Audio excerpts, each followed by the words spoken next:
Okay, Commissioners, I'd like to call the meeting of the government. Bye-bye. Schmiegel. Okay, I'd like to call the meeting to order.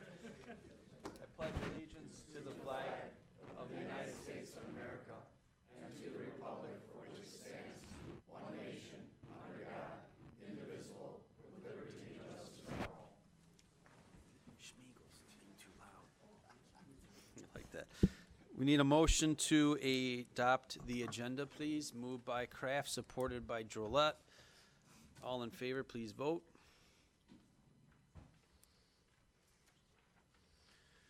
The agenda is adopted. Item 4 is approval of the minutes. We need a motion for that. Moved by Romano, supported by Lucido. Please vote for the minutes.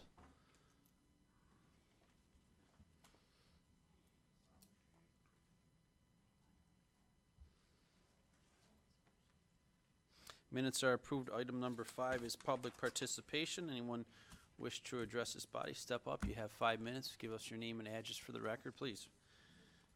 Mr. Sailors. My name's Mike Salyers, 14206 La Cavera Drive, Sterling Heights, Michigan, 48313. I'm here on behalf of Pat Daniels, the chairman of the Veteran Services. Pat has got another wound from his problems that he had with diabetes. So he was out, he wasn't able to come today. So we're here to give support for Don Martindale. He's been a great asset for the commission, and we'd like you to consider him. Thank you. Thank you. Anyone else from the public? Seeing no one else from the public, we'll go on to item number 6. Director of Human Resources and Labor Relations, executive appointment with Board of Commissioners concurrence, effective July 23rd, 2018. We have here Mr. Andrew McKinnon, which some of us have just met right now. Andrew, if you, Mr. Delden, please. You have the thank mic. you, Commissioner Myjack. Good afternoon, Commissioners. I think in the last 10 minutes, I had the opportunity to introduce Andrew McKinnon here to my left to everybody except for Commissioner Brown, but he'll have the opportunity to grill him in just a couple minutes. The cover letter that I sent up, the recommendation to confirm Andrew McKinnon, was sent up to you on July 2nd. As you can see, we went through a comprehensive process. We did receive quite a bit of interest for the position. We narrowed it down, and the person before you today is the one that the executive is recommending. Andrew, what really, not only his demeanor, his approach to issues, his calm demeanor, the fact that I've already received emails from people that work at Centerline not very happy with us because they're on the negotiating team against him, and they refer to him as a very fair person. So that's a good thing. Andrew also knows that this is a process, that we can't just hire him, and although his tentative effective date is July 23rd, he knows that there's a process, and this is a position in the county charter where the Board of Commissioners must confirm this. So he knows that today's government ops, and I know that in typical fashion, if you're comfortable, you'll forward it to full board, and when you have full board next week, that is when the position becomes technically, that's when technically he's hired and can start on that day. So without any further comment, I want to just turn it over to Andrew, let him introduce himself to you, tell you a little bit about himself, and then open it up. He's open season on Andrew. Thanks, Mark. Good afternoon. Thank you very much for having me here today. Mark asked me to say a couple of things about who I am. I was born actually in Detroit, but we lived in Fraser at the time. So my first 9 years of life, I lived in Fraser. The family then moved over to 26 in the Quender area. We were about 6 houses into the wrong county. So I was in Oakland County for the next number of years, and now I've moved back to Macomb, living in Shelby Township there. I started my work career after college. I graduated from Oakland University, as you see on the resume. Started my work career for Frank Accavetti up in Lansing. Went to law school, came back, practiced law for a period of time, and then was fortunate enough to hire on with Centerline Public Schools as their Human Resource Director, and ultimately was promoted to Assistant Superintendent for Human Resources. I've been there for the last 7 years, and it's been an exceptional learning experience. And we've got a lot of great things going on in Centerline. We were here just a few months ago talking to you guys about what we're doing, you folks, excuse me, about what we're doing in Centerline. And there's a lot of really exciting things going on in the south end of the county there in our small district. I then saw this position had opened up, and it's really hard to pass up the opportunity to work for the county that I live in and serve. So I really look forward to the opportunity to answer any questions that you have, and I appreciate you taking the time to have me here today. Thank you. Thanks for coming here today, Andrew. On the list, Commissioner Drollet, I have you first to speak. Thank you, Mr. Chair. And Mr. McKinnon, as somebody who attended Oakland University on a political science major myself and who started out as a legislative assistant for a number of different lawmakers in the legislature, I know how challenging it can be to build a career. So I want to congratulate you on taking that humble base that I went through and building a great resume. So we're very pleased that you applied, and we look forward to working with you. Thank you, Mr. Drillette. I appreciate that. That's kind. Thank you. Commissioner Brown. Yeah, thank you.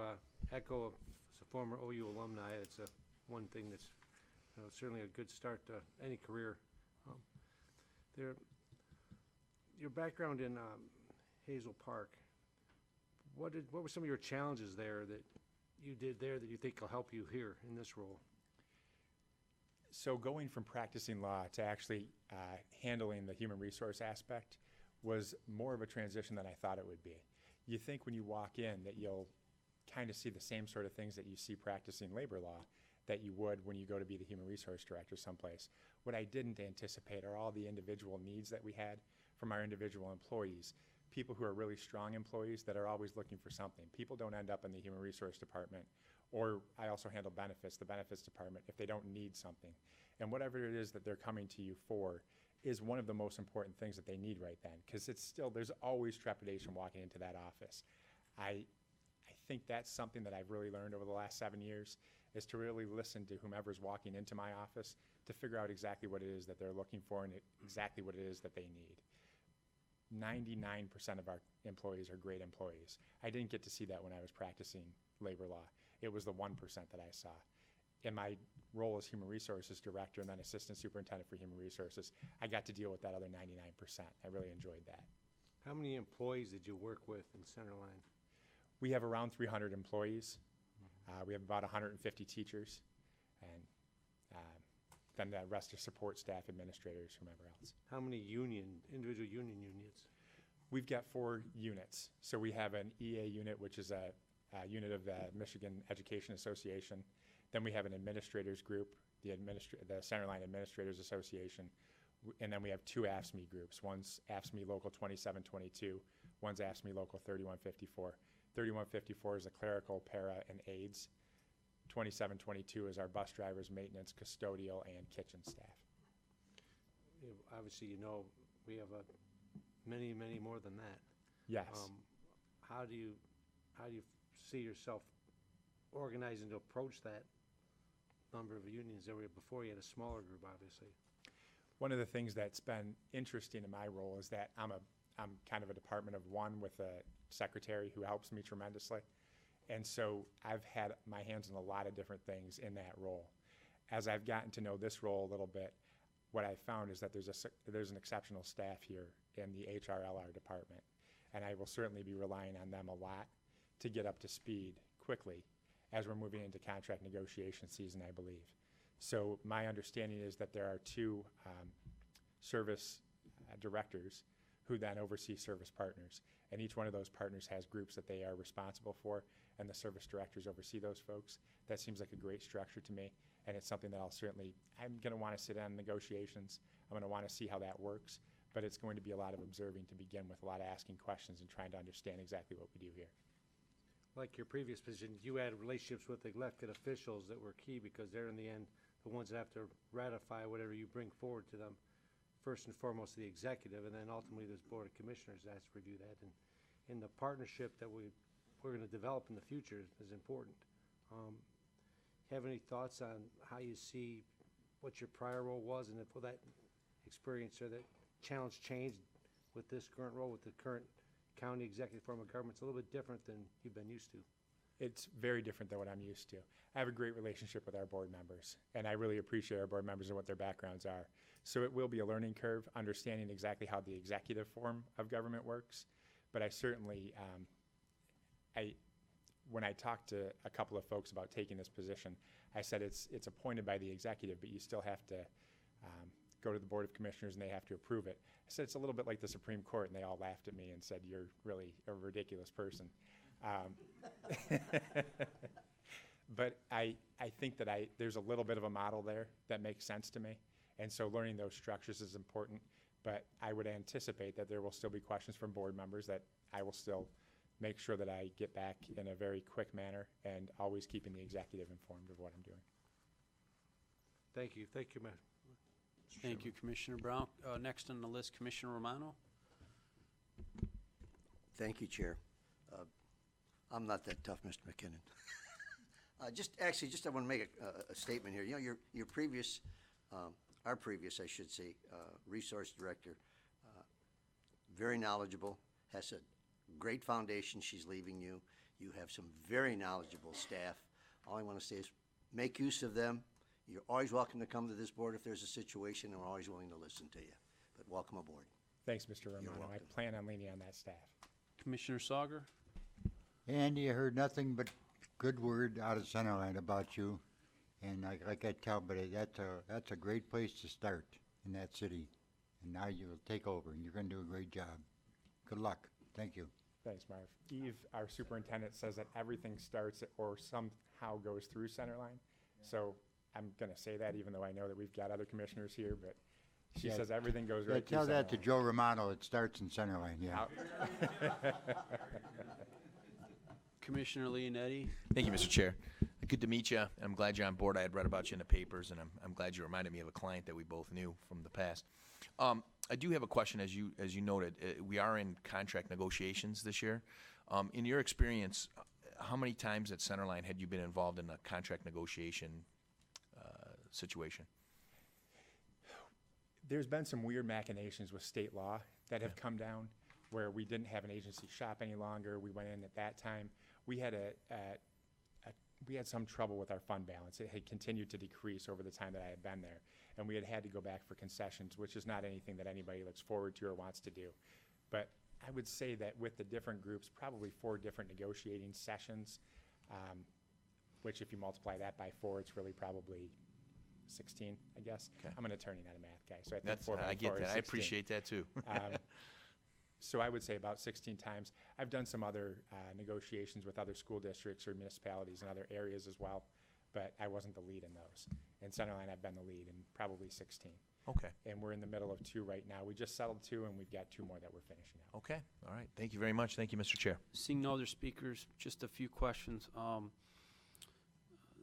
Obviously, you're in the public sector in schools. Macomb County government is a public sector, and I'm just thinking of the challenges of our budget over the years as related to the Great Recession. In Macomb County here, we were able to basically weather the storm and not have any major layoffs here. We eliminated jobs through attrition. We were able to handle it that way. And I'm wondering, what were the challenges you saw at Centerline schools? Was that similar to ours?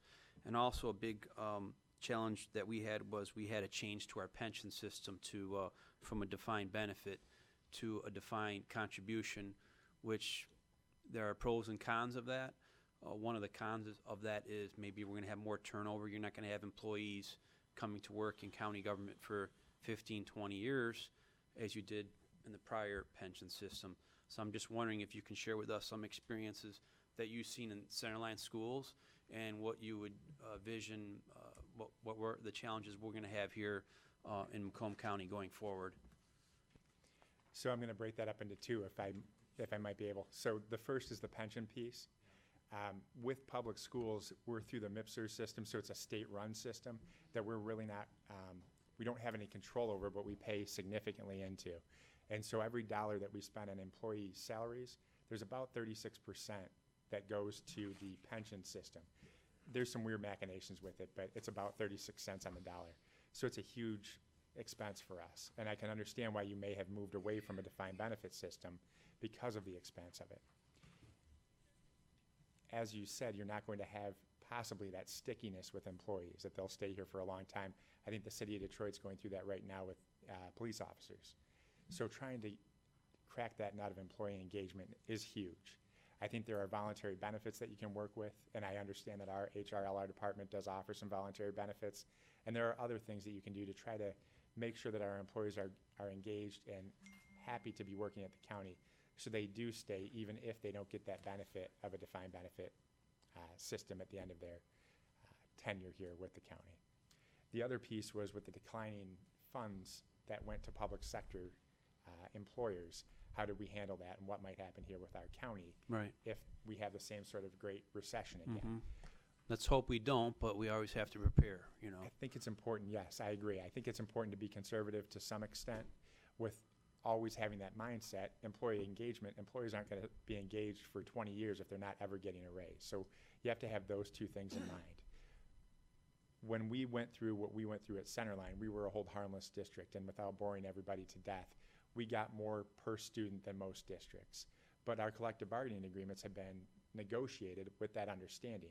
Then we took about a $400 per student hit, and if you multiply that by 2,700 students, which I'm not going to do because I can't in my head, it's huge, it's millions. We're millions and millions of dollars short of where we expected to be in 2010, 2011. Going back to our staff. And that was due to the state not funding the school district properly, the state not having money? Correct. Okay. Yep.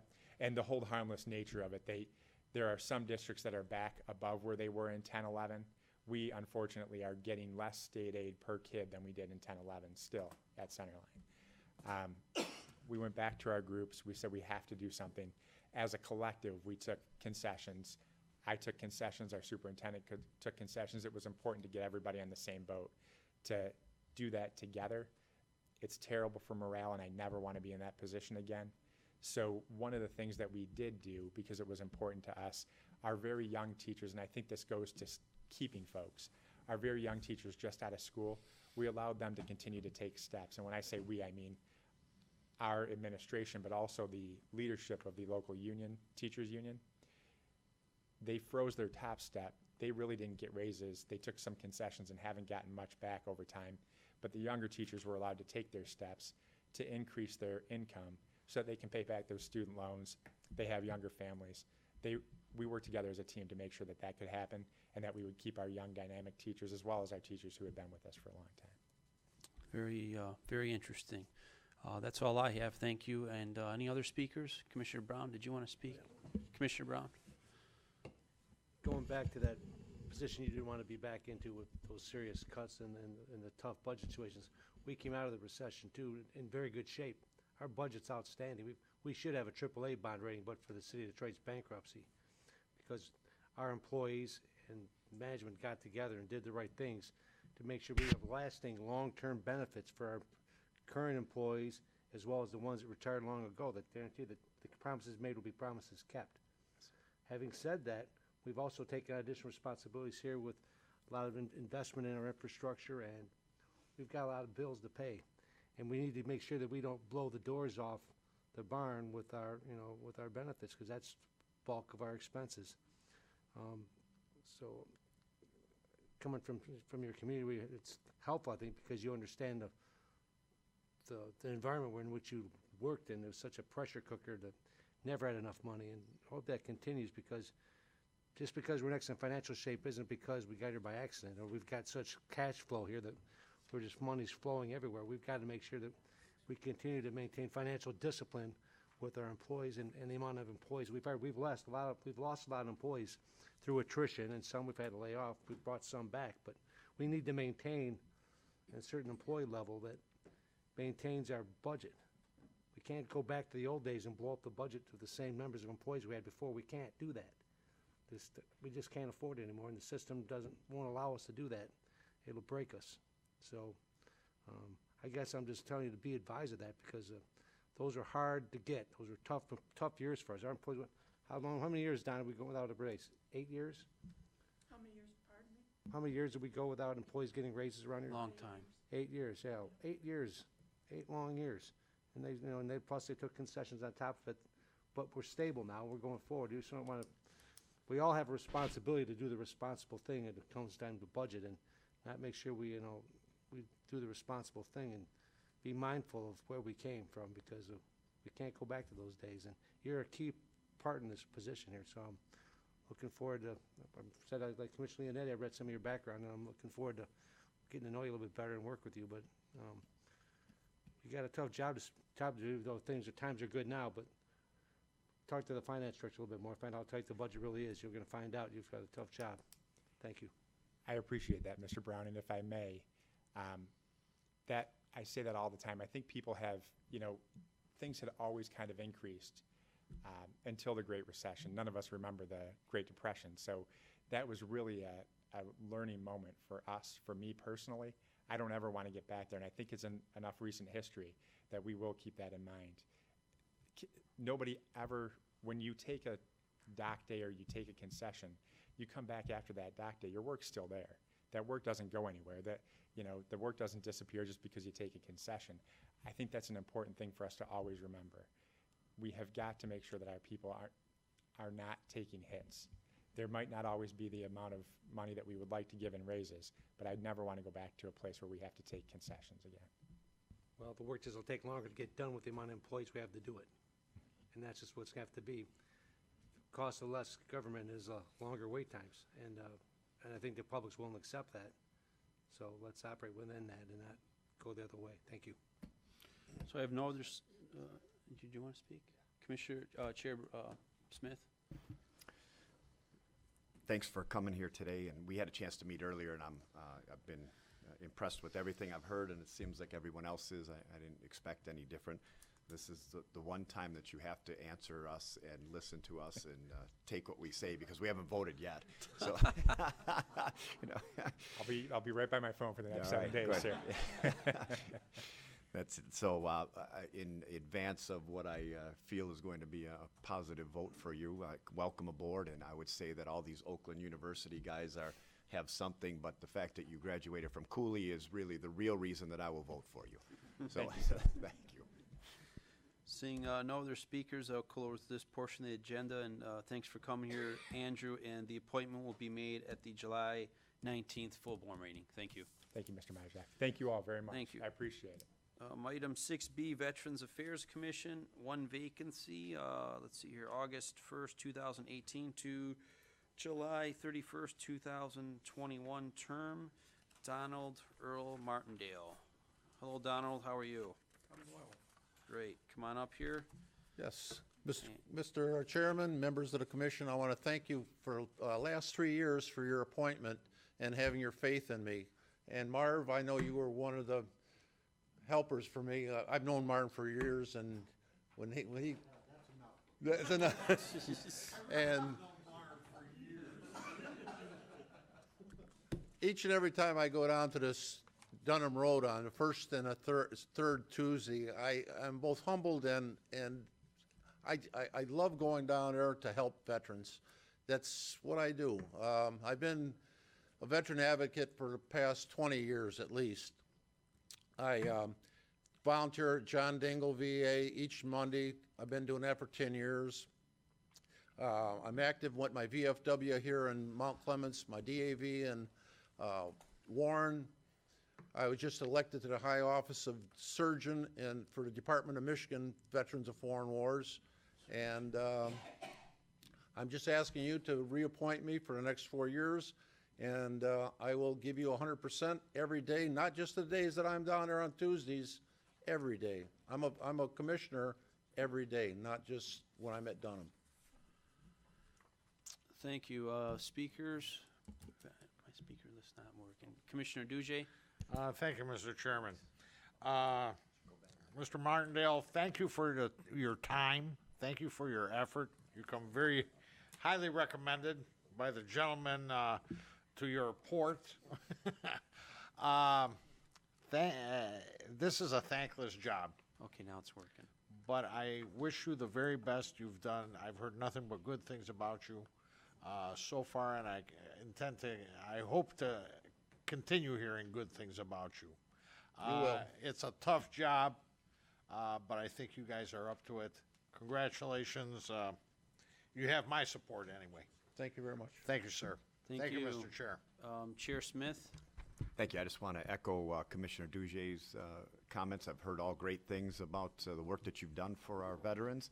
And, in spite of the fact that you're endorsed by Mr. Salyers, I'm still going to vote for you on this. Right. So- Thanks, Don. Thanks for coming. Thank you. Commissioner Romano? Thank you, Chair. I don't know if the other commissioners have, I'm sure they all read this, but I just want to make a point of that. Mr. Martindale has turned down any stipends or mileage that he could get as a volunteer in this position. As he said in his statement here, once I retired, I would never work for, or volunteer or work for money for it while he volunteered. The only real question I have for you, Mr. Martindale, is what is the military order of the cooties? Military Order of Cooties is the honor degree of the VFW. We're like the Shriners has the clown band and all that. We work at the VA. We do hospital work, and we keep them smiling in beds of white is what our motto is. We got to change that name. Thank you. It's Welcome. a fun degree of the VFW is what it is. Thank you so much. Thank you.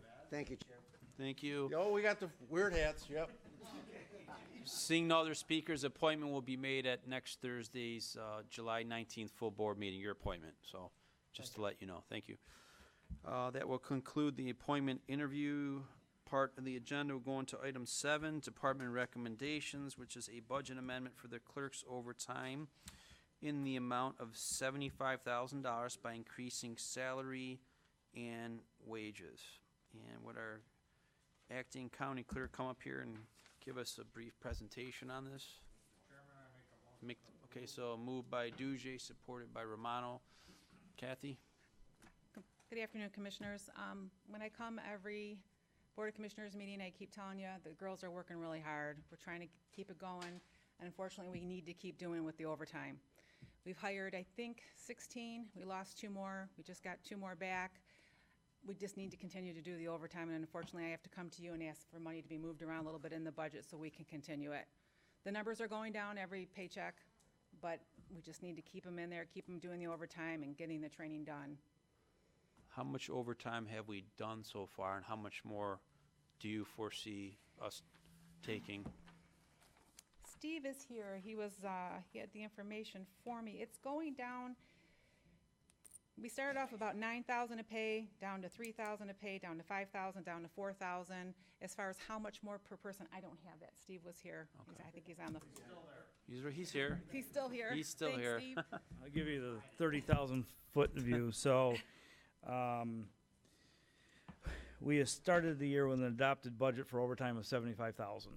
Internally, we moved 34,000 earlier in the year to see where we were going to land. Unfortunately, we've now exceeded the $35,000 threshold, so that's why we're here for a budget amendment. As of a pay or two ago is when we went over the 34,000 mark. So currently, we have a budget of 109,000. This action would increase that total budget to 184,000, and we spent 122,000 through last Friday's pay, which would give us about 62,000 to get through the remainder of the year. There's 13 pays left. That's about 4,700 a pay. It's about what it was last pay. It was as high into the $10,000 or $12,000 range per pay period not long ago. Okay. So Okay, on the list, Commissioner Brown? it's coming down. That's the important thing. And where's the overtime exactly being expended at? What training's being done that's causing the extra overtime? Well, we're basically doing it with lien and with the e-filing.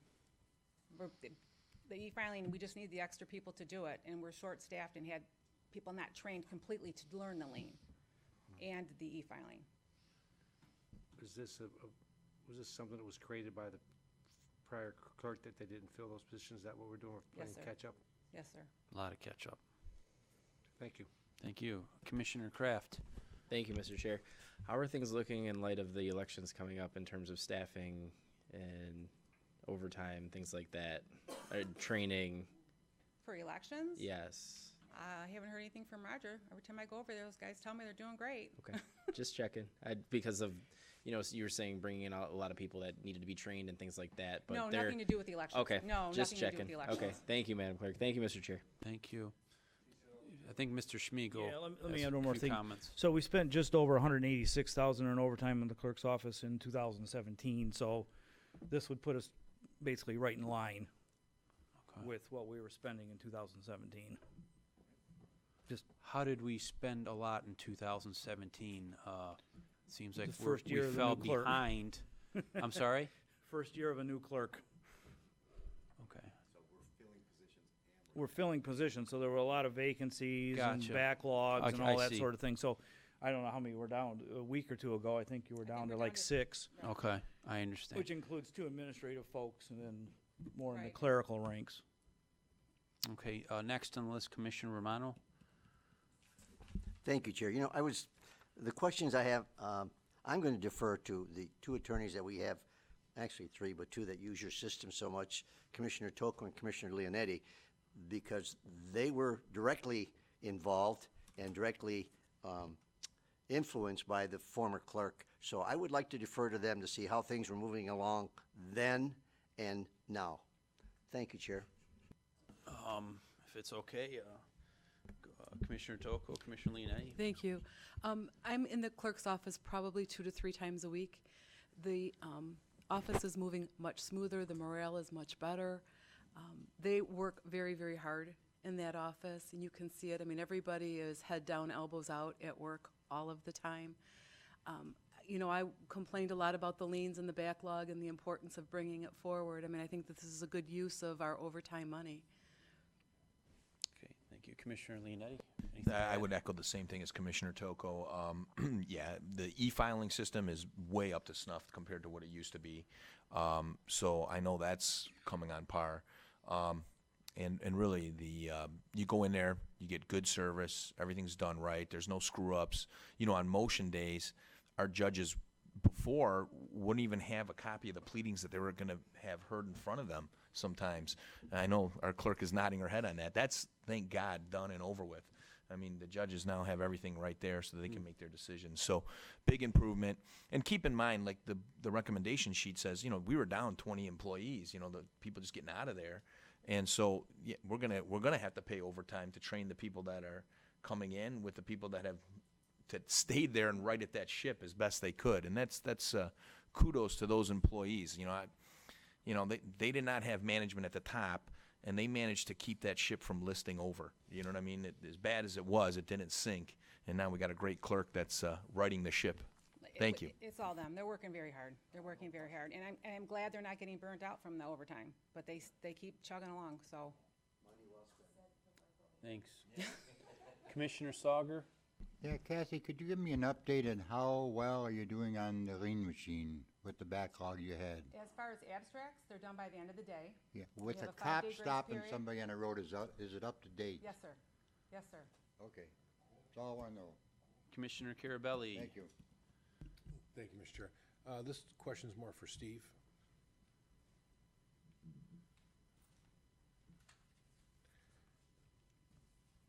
Help me understand this. We were shy 20 positions 6, 7 months into the year. We now have filled all those positions, and I understand we're paying overtime. Is this because it's a different line item? Because those positions were vacant and they were budgeted for. Right, so all the salaries are in the full-time wages, but we're not spending the money there, we're spending it in overtime. So are we making, here the Sure. whole thing, are we making a budget adjustment of taking it from the slotted full-time positions to cover the overtime Yes. positions? Okay, just want to clarify. Thank you. Thank you. Commissioner Duge? Thank you, Mr. Chairman. I think this is as mentioned earlier, this is a good use of money that we've got there. God knows we've needed the help. Question, death certificates and so on and so forth. I was inundated by funeral directors screaming at me that they couldn't get a death certificate in a month and so on and so forth. Is all of that, I don't know how to call it, daily stuff, if you will, is all that pretty much up to date? Yes, sir. I was just talking with Brian, actually. My understanding is that Ms. Springer would only wait on one person at a time. Right. One employee with one person. Registered deeds is current, and so is assumed names. Because some of the things that have come out of your office very, very timely, very quickly. And it's nice to see that you're servicing our residents in a timely fashion. It's nice to see, and it's a welcome change of pace, let's put it that way. Thank you very much. Thank you, Mr. Chairman. Thank you, Commissioner. Any other commissioners have any questions? Seeing none, we will take a vote.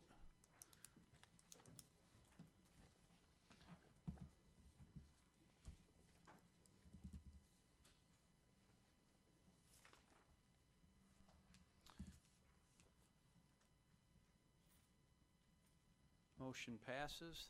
Thank you, Kathy. Thank you, Commissioners. We need a motion to go into closed session for the purpose of discussing pending litigation, moved by Lucido, supported by Leonetti. Please vote to go into executive session.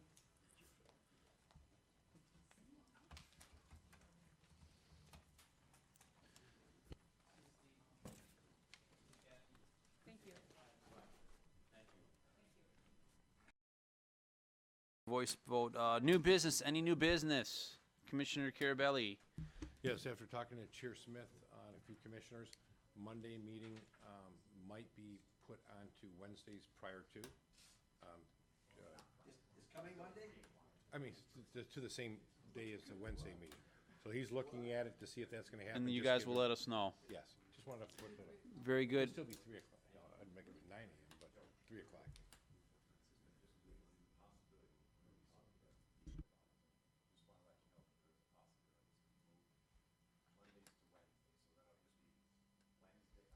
Go ahead, please continue. Go ahead. It would be Monday, what's that? Is this official? No, we're just talking about the fact that it might, so we want to hear if anybody's just absolutely can't do it. But finance is, mostly everything's just getting rolled to finance that day. So it would be, finance would be fairly quick afterwards, I think.